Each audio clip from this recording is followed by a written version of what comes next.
I still think a lot of work for us to do. I'm not pretending there isn't. It's more than a lot, I think, isn't it? I think it's a mountain. Standing in the general election, you're not going to see the Greens win dozens of independents. Yes. So I think that it's a very different contest. And when it comes down to Tory versus anti-Tory, the anti-Tory forces seem to be in the ascendancy across the country right now. But that's the case you're making. Yeah, but that's quite a swing, isn't it?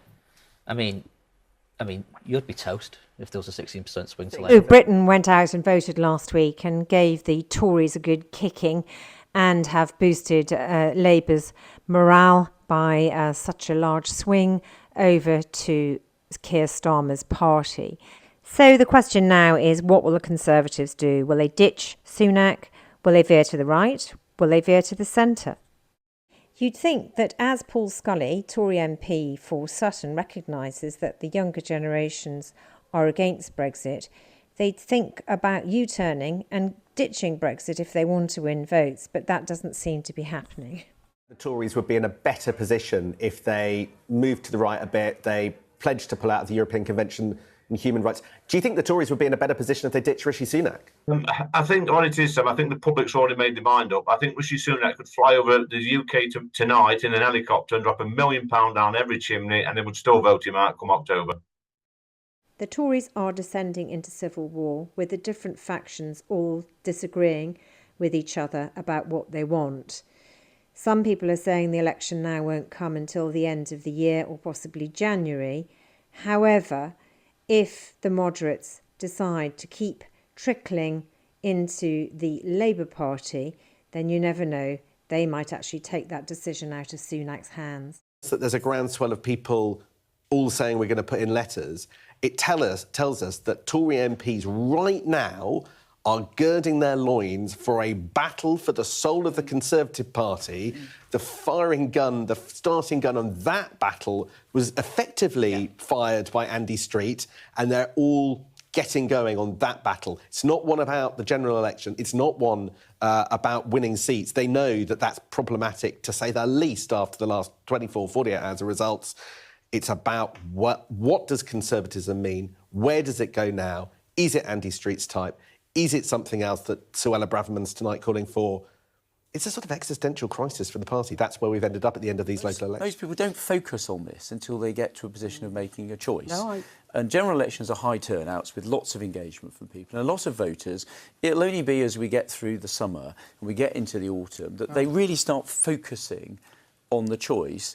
And that, I think, is the opportunity for us to make sure that when they focus on the choice, they look at the plan we've got that is working and they don't want to throw all that programme. It's hard to imagine that the Tories are so out of touch with what the public want. They're clearly not even looking at the polls. Every week the Conservatives are dropping and nothing is going to bring them back. The public have had enough of this government and want change.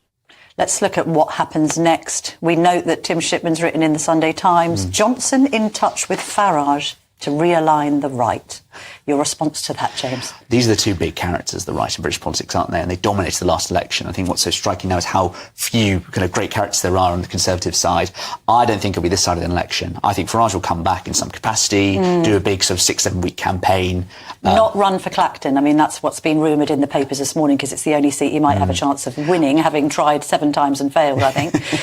Do you think he'll just be there in a kind of figurehead role rather than running as an MP? I think we'll talk about him, so it's like Cincinnati style, they're going to the plough, he's there in Westminster, he's about, he just needs to basically come back for 6-7 weeks, lay down his GB News microphone and he could happily press and roll.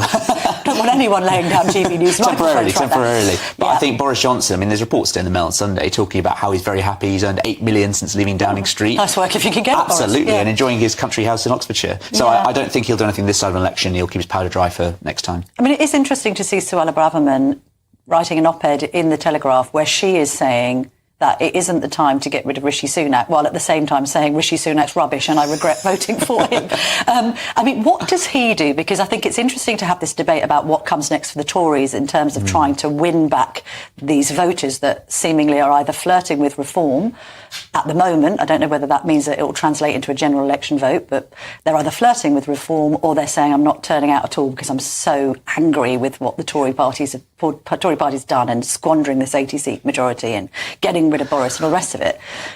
Andy Street's saying, well, we must now be more moderate. This is how we win. We must be moderate and not be dragged to the right. And then, of course, those who are tearing their hair out going, what happened to the Conservative Party? Why is it so wet? Will be saying you absolutely have to lurch to the right, because that's how you pick up the reform vote. This is the whole thing. The Conservative coalition is completely split on this. And so I looked at Suella Braverman's article and the kind of prescription she would give to solve the Tory party's woes. Things like the ECHR membership, for instance. You know, a lot of the Tories on the sort of left or the centre of the party, the One Nation group, would be horrified by that, including members of the cabinet who really don't want to pull out of the European Court. So I think the problem is that every time Rishi Sunak tries to announce something big is that it alienates one of his two wings of his party. So talk about being a lame duck. He's certainly about, I think, struggling to fly and keeping the left wing and the right wing aligned here. But then it takes courage, doesn't it? Pick a side and fight for it. Set out a vision. Well, it's the Thatcher line, isn't it? About being run down. If you stand in the middle of the road, you get run down by both sides. I think, you know, what's striking is often with this party management style, it's about what is the kind of common denominator all sides can agree on. So it's things like disability benefit changes, it's things like cracking down on illegal migration. That's what we're going to see a lot of in the next 2-3 weeks. And I think for Number 10's challenge is to try and convince Tory MPs, no, you haven't given up yet, you've still got a chance, and basically have a lot of energy and an initiative. And that's what we're going to see.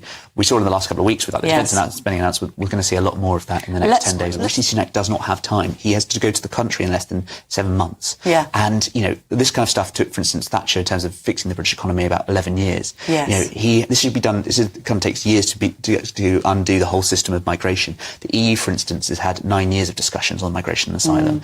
Rishi Sunak hasn't got 9 months, so it's going to be very difficult to solve this side of an election.